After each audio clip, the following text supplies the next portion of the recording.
ഇപ്പോൾ ഈ ഒരു സീസൺ പ്രമാണിച്ചിട്ട് നമ്മുടെ നാട്ടിൽ ഒരുപാട് ആളുകൾക്കും ഈ തണുപ്പ് കൂടിക്കഴിഞ്ഞപ്പോൾ ജലദോഷം, തുമ്മൽ, മൂക്കടപ്പ്, അതുപോലെ തന്നെ ചെറിയ സൈനസൈറ്റിസിൻ്റെ പ്രശ്നം, തൊണ്ടയിൽ എന്തോ ചൊറിച്ചിൽ പോലെ അനുഭവപ്പെടുന്നു, കഫം രാവിലെ എഴുന്നേൽക്കുമ്പോൾ തുപ്പിക്കളയുന്നത് പോലെ, ചെവിയിലേക്ക് അടയുന്നത് പോലെ, ചെവിയുടെ ഉള്ളിൽ ചൊറിച്ചിൽ പോലെയൊക്കെ ഉണ്ടാകുന്ന പ്രശ്നങ്ങൾ വളരെയധികം, അതായത് കഫജന്യമായിട്ടുള്ള രോഗങ്ങൾ വളരെയധികം കൂടി വരുന്നതായിട്ട് നമുക്ക് കാണാനായിട്ട് പറ്റി. ഇപ്പോൾ ഒ പിയിലൊക്കെ വരുന്നതിൽ തന്നെ ഒരുപാട് പേഷ്യൻസിനും ഇത്തരത്തിലുള്ള പ്രശ്നങ്ങളുമായിട്ടായിരിക്കും വരുന്നത്.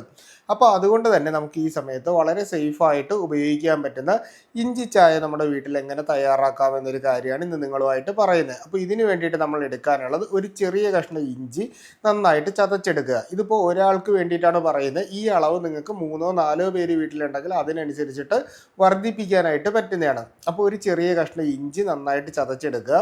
ഒരു വെളുത്തുള്ളി നമ്മൾ എടുത്തിട്ട്, അതായത് അതിൻ്റെ ഒരു അല്ലിയാണ് നമ്മൾ എടുക്കാനുള്ളത്. അല്ലി എടുത്ത് പകുതിയായിട്ട് മുറിച്ചതും കൂടി ഇതിനോടൊപ്പം ചതച്ച് ചേർക്കുക. അതിനുശേഷം ഇതിൻ്റെ ഉള്ളിലേക്ക്, അതായത് നമ്മളൊരു പാത്രത്തിൻ്റെ അകത്തേക്ക് എടുത്തിട്ട് അതിൻ്റെ ഉള്ളിലേക്ക് നമ്മൾ കുറച്ച് കുരുമുളക് പൊടിയും തുളസി ഇല ഒരു 3 എണ്ണം ചതച്ചതും അതും കൂടി ഇട്ടതിന് ശേഷം ഇത് കരിപ്പൂട്ടി ഉപയോഗിച്ചിട്ട് വേണം നമ്മൾ ഈ ചായ ഉണ്ടാക്കാനുള്ളത്. അതായത് പഞ്ചസാരയ്ക്ക് പകരം നമുക്ക് കരിപ്പട്ടി ഇട്ടിട്ട് ഇത് നമ്മൾ ചൂടാക്കി ഒരു ചായ പോലെ, അതായത് ഒരു കഷായ പോലെ, ഒരു 2 ഗ്ലാസ്സാണ് നമ്മൾ വയ്ക്കുന്നതെന്നുണ്ടെങ്കിൽ അതിൻ്റെ നമ്മൾ 1 ഗ്ലാസ് ആയിട്ട് വറ്റിച്ചെടുക്കണം. അപ്പോഴും ഈ മെഡിസിൻ നന്നായിട്ട് ഇതിൻ്റെ അകത്തേക്ക് ഇറങ്ങി വരും. അപ്പോൾ ആ ഒരു രീതിയിൽ നമ്മൾ ആക്കിയതിന് ശേഷം വൈകുന്നേരം ഒരു 6 മണിയാകുമ്പോൾ നമ്മുടെ വീട്ടിൽ എല്ലാവരും ചേർന്ന് ഇത്തരത്തിൽ ഇഞ്ചി ചായ പതിവായിട്ട് കഴിക്കുന്നത് പലപ്പോഴും നമുക്ക് ഇത്തരത്തിലുള്ള കഫജന്യമായിട്ടുള്ള പ്രശ്നങ്ങൾ മാറ്റിയെടുക്കാനായിട്ട് സാധിക്കും. അതുപോലെ തന്നെ ഇപ്പോൾ തൊണ്ടയിൽ നമുക്ക് ഇറിറ്റേഷൻ ഉണ്ടെങ്കിൽ ഈ സമയത്ത് ചെയ്യാനുള്ളത്, ഈ ചായ കുടിക്കുമ്പോൾ നമ്മൾ കുറച്ച് സമയം നമ്മുടെ തൊണ്ടയുടെ ഭാഗത്തുനിന്ന് ഹോൾഡ് ചെയ്ത് നിർത്തിയിട്ട്, അതായത് ചെവിയടപ്പ്, തൊണ്ട സംബന്ധമായിട്ടുള്ള